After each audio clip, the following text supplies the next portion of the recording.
നമസ്കാരം. Raf talk ഫുട്ബോളിലേക്ക് അവർക്കും സ്വാഗതം. ഇസിക്കിയൽ ലാവേസി അറിയാത്ത അർജന്റീന ആരാധകരുണ്ടാവില്ലല്ലോ. പ്രതിഭാധനനായ താരമാണ് ഇസിക്കിയൽ ലാവേസി. പക്ഷേ ഇപ്പോൾ അദ്ദേഹം കളി നിർത്തിയിട്ടുണ്ട്. അദ്ദേഹത്തിൻ്റെ ജീവിതം ബുദ്ധിമുട്ടേറിയ ഘട്ടത്തിലൂടെയാണ് ഇപ്പോൾ കടന്നു പോകുന്നത്. 2-3 ആഴ്ചകൾക്ക് മുമ്പ് അദ്ദേഹവുമായി ബന്ധപ്പെട്ട് ഒരു വാർത്ത പുറത്തേക്ക് വന്നിരുന്നു. എല്ലാവർക്കും ഓർമ്മയുണ്ടാകും അത്.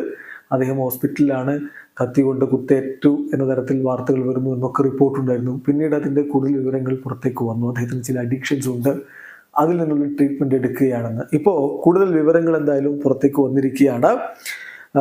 ഇത് ഫ്രഞ്ച് മാധ്യമമായിട്ടുള്ള ലേക്യുപ്പ് റിപ്പോർട്ട് ചെയ്യുന്നുണ്ട്. അതുപോലെ തന്നെ ചില അർജന്റീൻ മാധ്യമങ്ങൾ ലാ നാസിയോൺ റിപ്പോർട്ട് ചെയ്യുന്നു. ഇങ്ങനെയുള്ള മാധ്യമങ്ങളൊക്കെ റിപ്പോർട്ട് ചെയ്യുന്നുണ്ട് ഈ ഒരു വിവരം. കഴിഞ്ഞ 3 ആഴ്ചകൾക്കിടയിൽ 2 തവണ അദ്ദേഹത്തെ അഡ്മിറ്റ് ചെയ്യേണ്ടി വന്നിരുന്നു ഹോസ്പിറ്റലിൽ. ഇപ്പം ലാവേസി തന്നെ പറയുന്നത് ഇത് വളരെ ബുദ്ധിമുട്ടേറിയ ഘട്ടമാണ്, പക്ഷെ എനിക്കിത് ചെയ്തേ പറ്റൂ, എൻ്റെ ജീവിതം എനിക്ക് തിരികെ പിടിക്കണം, എൻ്റെ ഹാബിറ്റ്സ് എനിക്ക് ശരിയായ രൂപത്തിലാക്കണം, ഇതെല്ലാം എൻ്റെ മകന് വേണ്ടി എനിക്ക് ചെയ്തേ പറ്റൂ എന്ന് അദ്ദേഹം പറഞ്ഞതായിട്ടുള്ള റിപ്പോർട്ടുകൾ കൂടി വരുന്നു. ബ്യൂണസ് അയേഴ്സിലെ ഒരു ഹോസ്പിറ്റലിലാണ് അദ്ദേഹം ഉള്ളത്. ഏതായാലും കൂടുതൽ വിവരങ്ങൾ മാധ്യമങ്ങൾ പുറത്തുവിടുന്നുണ്ട്. നമുക്കതിലേക്കൊന്ന് പോകാം. ലാവേസി ഇപ്പോൾ പറഞ്ഞിരിക്കുന്നത് തീർച്ചയായിട്ടും ഇത് വളരെ ടഫായിട്ടുള്ള കാര്യമാണ്. ബട്ട് എനിക്കിത് ചെയ്തേ പറ്റൂ, എനിക്കെൻ്റെ ജീവിതം തിരികെ പിടിക്കണം, എൻ്റെ ഹാബിറ്റ്സ് ശരിയാക്കി എടുക്കണം, ഇതെല്ലാം എനിക്ക് എൻ്റെ മകന് വേണ്ടി ചെയ്തേ പറ്റൂ. ഞാൻ എല്ലാ പരിധികളും ലംഘിച്ചാണ് മുന്നോട്ട് പോയിക്കൊണ്ടിരുന്നത്.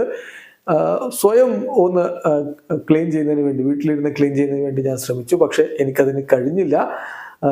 മറ്റൊരു ചോയ്സും ഉണ്ടായിരുന്നില്ല. അതുകൊണ്ടാണ് ഞാനിവിടെ ക്ലിനിക്കിലേക്ക് എത്തിയത് എന്നാണ് ഇപ്പോൾ റിപ്പോർട്ടുകളിൽ ഉള്ളത്. അദ്ദേഹം എന്തായാലും ഇപ്പോൾ ബ്യൂണസ് അയേഴ്സിലെ ഒരു ക്ലിനിക്കിലാണുള്ളത്.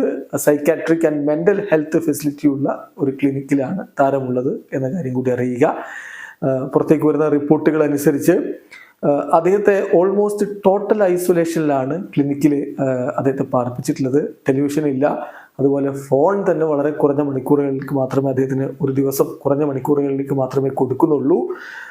അദ്ദേഹത്തിന് വളരെ അടുത്ത റിലേറ്റീവ്സിന് മാത്രമേ അദ്ദേഹത്തെ വിസിറ്റ് ചെയ്യാനും പറ്റുന്നുള്ളൂ. ആ തരത്തിലാണ് ഇപ്പോൾ അദ്ദേഹത്തെ അവർ കെയർ ചെയ്ത് മുന്നോട്ട് പോകുന്നത്.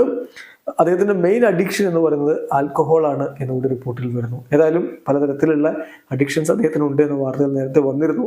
സ്വന്തം ജീവിതം തിരികെ പിടിക്കാനുള്ള ശ്രമത്തിലാണ് ഇസിക്കിയൽ ലാവേസി. എത്രയും പെട്ടെന്ന് അദ്ദേഹത്തിന് തിരികെ വരാൻ കഴിയട്ടെ എന്നുള്ളതാണ് ഇപ്പോൾ ഫുട്ബോൾ ലോകം ആഗ്രഹിക്കുന്നത്. നമുക്കറിയാം, അർജന്റീനയ്ക്ക് വേണ്ടി മികച്ച പ്രകടനങ്ങൾ നടത്തിയിട്ടുള്ള പ്രതിഭാധനായിട്ടുള്ള താരമാണ് അദ്ദേഹം. 2014 വേൾഡ് കപ്പിലടക്കം അദ്ദേഹം അർജന്റീനയ്ക്ക് വേണ്ടി കളിച്ചിരുന്നു. 51 അന്താരാഷ്ട്ര മത്സരങ്ങളാണ് അർജന്റീനയ്ക്കായിട്ട് ഇസിക്കിയൽ ലാവേസി കളിച്ചിട്ടുള്ളത്. വീഡിയോ അവസാനിക്കുന്നു. ഫുട്ബോൾ ലോകത്തെ കൂടുതൽ വിശേഷങ്ങളുമായി റാഫ് ടോക്സ് എത്താം.